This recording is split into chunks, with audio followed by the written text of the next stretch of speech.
Opa! Bom, falando de política brasileira, a gente estava agora há pouco conversando com a Carol sobre essas questões relacionadas à Câmara, Supremo Tribunal Federal. Queria falar também sobre a CPI mista, né? CPMI do INSS, que está avançando no Congresso.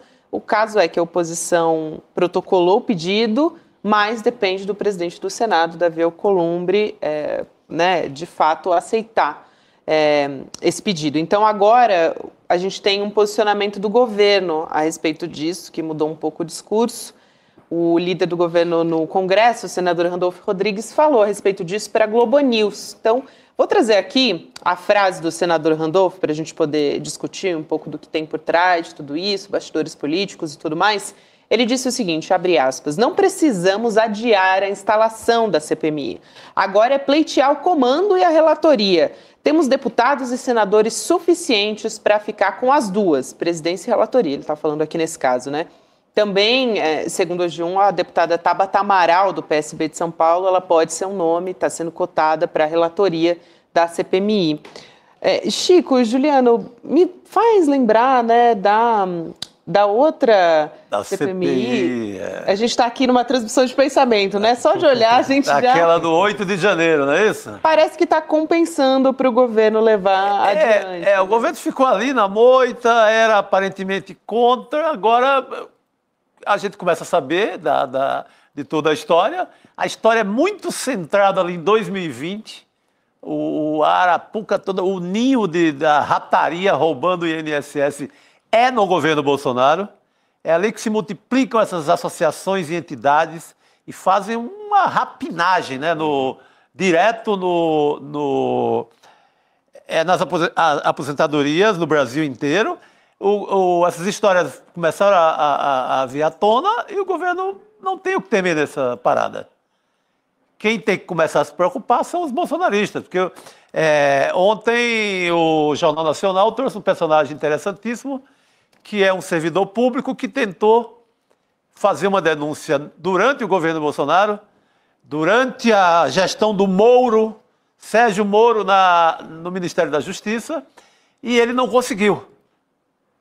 Ele tentava de um lado, o cara, é melhor não mexer com isso, ninguém quer saber disso aqui. E ele foi simplesmente proibido de levar essa denúncia adiante. Então, tem personagens, tem o careca do INSS também, na mesma situação, bolsonarista. Bolsonaro dá, inclusive, uma carona numa daquelas motocicletas a ele. Então, o governo não há o que temer.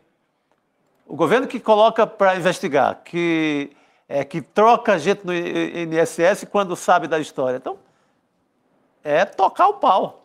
O Demore tinha cantado essa bola aqui e sugerindo, o governo tem que encampar isso. Aí hoje eu já vi o senador Fabiano Contarato dizendo sim, vamos para cima, sou a favor da CPMI. Então a posição do governo hoje é essa.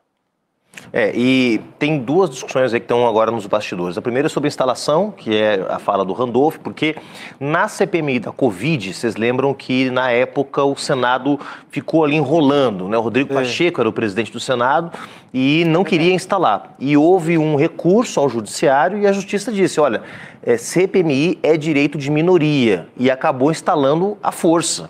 A revelia do Rodrigo Pacheco. Então, a primeira coisa é ver o time, porque se o governo segura muito a instalação da CPMI, pode ter uma derrota no Judiciário, porque o precedente para a instalação, a revelia da vontade do presidente do Senado, que hoje é o Davi Alcolumbre, já está dado. Então é melhor que o governo acelere a instalação, pegue o controle da presidência e da relatoria e com isso diminua o desgaste. Agora, eu vou dar uma opinião talvez um pouco mais polêmica, porque na verdade está evidente que o esquema foi montado no governo Bolsonaro e foi desmontado no governo Lula. Isso é muito forte em termos simbólicos, certo? E há um montão de dados, um montão de informações, as doações para o Onyx Lorenzoni, que era o ministro da Previdência, as doações eleitorais que ele recebeu Bem lembrado dessa de um operador do esquema, as entidades que antes tinham que se recadastrar anualmente, o Bolsonaro revogou essa norma e permitiu que elas pudessem manter esse esquema funcionando sem precisar revalidar a sua autorização para fazer pegar o dinheiro dos aposentados, enfim, um montão de coisa. Vai provar que o esquema do governo Bolsonaro. A questão toda CPI, eu fui assessor numa CPI uma vez, CPI da Petrobras. CPI a gente sabe como começa e não sabe como termina. E os interesses por trás dessa crise do INSS não são só os interesses do bolsonarismo de tentar desgastar o governo. Tem interesse de quem quer privatizar o INSS, tem interesse de operadores de pensão privados. Ou seja, tem gente que vai querer usar essa CPI, e é gente poderosa, não estou falando desses bolsonaristas desqualificados da Câmara e do Senado, não. Mas tem gente do mercado, bancos, seguradoras, gente que mexe com previdência privada, querendo fazer dessa CPMI um circo para detonar o INSS. Então eu preferiria, honestamente, que não tivesse CPI nenhuma. Claro que se tiver, você tem que tomar providências para redução de danos, mas o melhor para o governo, sem dúvida, seria não ter CPMI alguma. Tem gente que fala, mas é bom que tem, porque a gente mostra que é o governo Bolsonaro. Gente, eu quero mostrar que o presidente Lula está diminuindo o desemprego. Quero mostrar que a isenção do imposto de renda para quem ganha até R$5.000 está vindo aí. Eu quero mostrar que a inflação de alimentos está sob controle. Ficar falando de fraude do INSS é tudo que a oposição quer. Então, melhor seria que não houvesse CPMI, mas isso não é decisão do governo, isso é decisão ou do presidente do Senado ou até mesmo da Justiça, caso o Davi Alcolumbre fique embarreirando muito tempo. Hoje foi ouvido lá na Comissão de Transparência do Senado, Chico, o ministro da Previdência Social, o Volney Queiroz, e ele foi nessa linha aí de ressaltar justamente quando começaram as fraudes. Então, eu vou até usar um termo que ele próprio, o ministro da Previdência, utilizou, né? Que ele disse que foi lá entre 2019 e 2022, tudo isso começou no governo Bolsonaro, portanto, e aí ele disse, foi lá que, né, nessa época, foi nesse período que o ladrão entrou na casa, ou melhor, no INSS, nesse caso que ele está dizendo. Então, só para a gente ter uma ideia de como é que esse caso está se direcionando, né, também. O Volney Queiroz foi para cima do Moro pesado, né? Que o Moro começou a tentar faturar em cima disso. Esquecendo que ele era o cara que poderia ter acionado a Polícia Federal. O que ele faz? Nada. E é um período em que o Bolsonaro ele lota DataPrev, INSS, todos esses órgãos ligados a pagamentos, tudo de muito pastor e muito militar. E essa gente aprontou, em plena pandemia, aliás, porque as contas dos maiores desvios coincidem ali com 2020 e 2021, em plena pandemia, os velhinhos estavam com a sua grana sendo subtraída. Isso, e a gente teve no Jornal Nacional, para complementar essa história, Chico, lá na Globo, fazendo uma matéria, eles ouviram um servidor do INSS, né, não identificado ali na condição de anonimato, mas dizendo que ele alertou a polícia no passado, a Polícia do Distrito Federal, sobre essas fraudes em 2020, 5 anos atrás, portanto.